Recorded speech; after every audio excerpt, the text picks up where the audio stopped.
So it's often said that one should not engage on social media past 10 o'clock at night, whatever your time zone happens to be. I'm not sure where I first read that or heard about that. It's probably good advice. It's past 10 o'clock here in the Eastern time zone of the United States. I'm intentionally breaking that rule. There are a lot of thunderstorms that are in the vicinity. It's raining right now. I can hear the rain out the window. It's plausible you might hear either rain or the crackle of thunder as we have this conversation. But I wanted to talk to you about something. So we're going to get into a lot of facts and details in just a second. But just by way of context, whenever there's electrical storms, for some reason, I don't know if it's the electromagnetic charging of the atmosphere, but something happens, not all the time, but often enough, whereby sometimes I just get these thoughts or like revelations even that point me in a direction. And sometimes it just requires a lot of courage to say, okay, let me sort of check this out, see what the universe seems to be pointing me to. And in this instance, it happens to be something, again, this is very, very tangible. Somehow I just kind of got this vision of somehow Stronghold Digital Mining being able to both capture or sequester carbon that's emitted from scrubgrass and Panther Creek, and like at the same time somehow combine that carbon dioxide, I should point out, to be clear, CO2, with the fly ash, which is one of the main byproducts of the waste coal remediation process. And I then started doing some research on the internet, and this is kind of amazing. So back in February of 2022, Stronghold Digital Mining submitted a letter in response to some congressional questions. And this is, again, in the United States here, the United States Congress, which is, of course, one branch of the three branches of government, right? The executive branch, the legislative branch, and the judicial branch. Well, the legislative branch, in this instance, at least a committee within the legislative branch, or just several Congress people, made some inquiries, not only to Stronghold, but a couple of other Bitcoin mining companies. And the letter's dated February 8th, 2022. So this was Stronghold's response to these inquiries. And, I suspect I read this in the past, and maybe somehow the electrical storm triggered these memories or something. But on page 6 of this response, Stronghold says the following. They say, hey, we acknowledge that the only pollutant we do not eliminate is CO2. So carbon dioxide, right, comes out of these power plants. However, Stronghold says, we are actively working to minimize our CO2 emissions from our operations. We have taken the following steps aimed at mitigating our CO2 output. And then there's two bullet points here. First, get this, executed a letter of intent with a third party to test a carbon capture prototype at Scrubgrass, which we are actively working to install in the coming weeks. So this letter was dated February 8th, 2022. So, well over a year ago. All right. So some sort of prototype evidently was getting installed at Scrubgrass. We are pursuing other developments and investments in technologies to capture, sequester, and here's the key thing, and utilize the CO2 emissions produced at the facilities. We are also in dialogue with two other companies to explore carbon sequestration. So immediately, right, that thought that just sort of like emerged in my mind led to my discovering that passage. Then this is fascinating.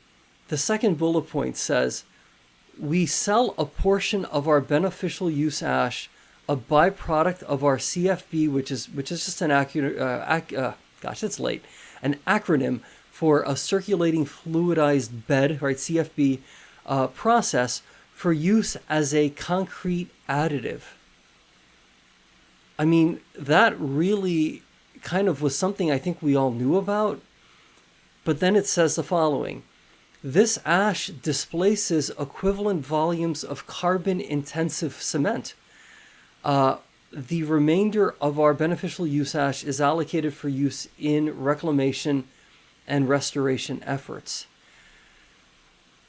So I read that, and I started doing some additional research because I seemed to have remembered reading something, like I think back in August, about a company based in Canada. And I don't want to flub this, so let me see if I can find and read this somewhat verbatim. Apologies in advance if I don't quite get this right, but okay, here it is. So here's in the size of a tweet. Okay, this is what this Canadian company does. This company utilizes point source CO2 and mineralizes it with waste materials to create supplementary cementitious materials, or what's referred to, I guess, as SCMs, that can be used in building materials. This company happens to be called Carbon Upcycling. And the reason why this name sort of vaguely rang a bell, I may not get the exact number right, but I believe they closed like a Series A funding round of like nearly 30, what if it was like 25 or $30 million. So sure enough, I kind of like looked them up again. That's how I found that tweet, which kind of describes what they do. And again, I'm simplifying this. Carbon upcycling. Forgive me if I'm not quite. Obviously there's a lot going on there. You're trying to just kind of keep this somewhat succinct. But this company, and gosh, let me see if I could describe this.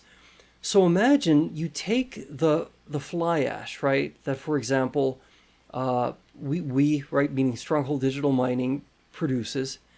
What if then you could also like take that point source CO2, right, that comes out of our flue at say Scrubgrass and say Panther Creek. Let's just stick to Scrubgrass for a moment though. And then what if then you can combine the fly ash with that carbon to kind of create like this new material, so to speak. And I remember I only started doing this research like in the last like hour or so. So I don't have all the answers. But it would seem as if though we could potentially, if this is true carbon sequestration, or some form of if it can at least fit the definition of carbon capture or carbon sequestration, it would mean that potentially, Stronghold Digital Mining could then apply for and plausibly receive some of these tax credits that are included, I believe, in the Inflation Reduction Act. And a law firm by the name of Jones Day, they published some information. Let's see if I can find it on my screen here. So basically, if a project, let me go back. The act, meaning the Inflation Reduction Act, it expands the carbon capture and sequestration tax credit. Okay, so how does this relate to us? Well, the act increases the maximum amount of the credit for capturing and sequestering carbon. It says carbon oxide. That might be a typo. I think it's carbon dioxide, isn't it? I'm sorry. Maybe I'm getting it wrong. Maybe it is, carbon oxide. it's late. CO2. So the credit goes up from $50 per metric ton to $85 per metric ton, subject to complying with prevailing wage and apprenticeship requirements. So there are some, rules that you kind of like need to meet. But let's just take that $85 per metric ton for a moment. I'm not entirely sure. Let's hypothetically, let's say Stronghold Digital Mining were to be working with a company like Carbon Upcycling. I'm not saying, whatever. I'm just picking them because the name kind of came to mind. But let's say, I don't know, does all of the CO2 that's emitted from scrubgrass, is it all potentially then divertible to this process, right? Of then combining it with fly ash and then maybe turning it into this sort of like a cement alternative or additive. I'm not sure. However, in that same letter that Stronghold Digital Mining provided to the congressional committee, so to speak, I just want to see if I can quote the exact amount here. Let's see. So basically, yeah, here it is. All right. So basically, the question is, hey, how much CO2 is emitted from, say, scrubgrass? And I'm not going to find probably the exact amount, but it's, if I recall, it's in excess of 400,000 metric tons. Let me just see really quickly here if I find any CO2. Let's see. I think it is mentioned here. Yeah, here it is.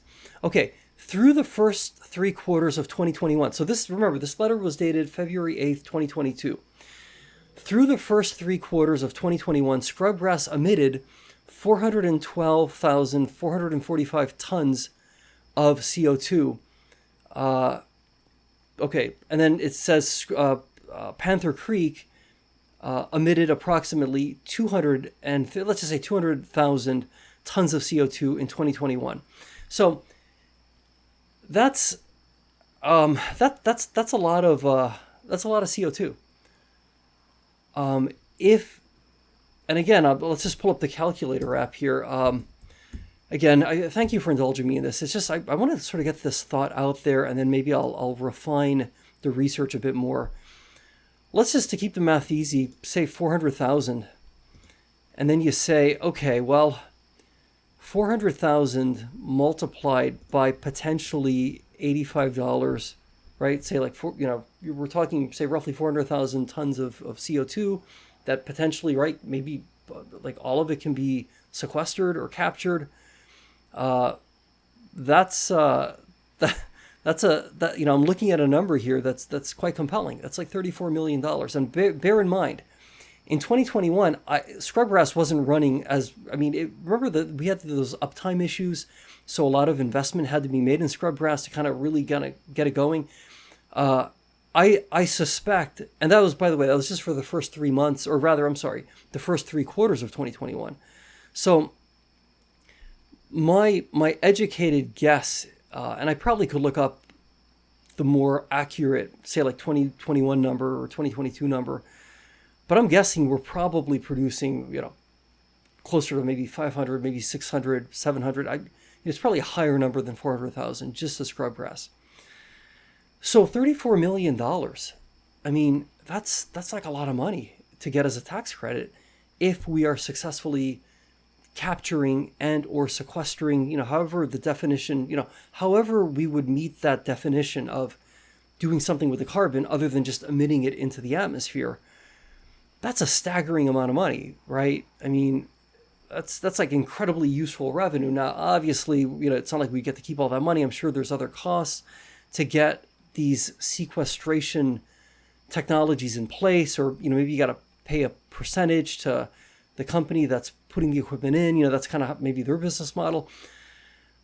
But this seems profoundly interesting, and I also then re-listened to, and it's funny because I had been listening to this earlier in the morning, the Q2 2023 investor presentation. And I believe it was at time marker 3420. This is like on the version that I created. It might differ a little bit on the official, version that's on the Stronghold website. But on my like YouTube version, it was like on, I think, minute 3420. Greg's, sort of like talks about that, hey, give us a couple more quarters and we're hoping that we can, again, I'm paraphrasing here. We're hopeful, right? No guarantees, but we're hopeful we can have like a really very positive announcement regarding these carbon sequestration efforts. So this is like an interesting thing going on here. This is largely speculative. It's based on some thoughts I had after a thunderstorm, but I think this merits additional research, which I plan to do. I think this is interesting. What do you think? We have a very unique opportunity as a company. Many, not all, but many other Bitcoin mining companies wouldn't necessarily have the opportunity to potentially tap into $85 a metric ton of carbon tax credit, so to speak. This could represent a pretty significant source of revenue for the company while doing something actually kind of amazing. Like, what if the entire narrative of Stronghold Digital Mining can then go, it could really just be like, hey, not only do we remediate like really heavily toxic waste coal piles, but we also, we remove the overwhelming majority of the cancer-causing toxins in that junk through our process. And by the way, as an extra bonus, we also remove, say, the overwhelming majority of CO2.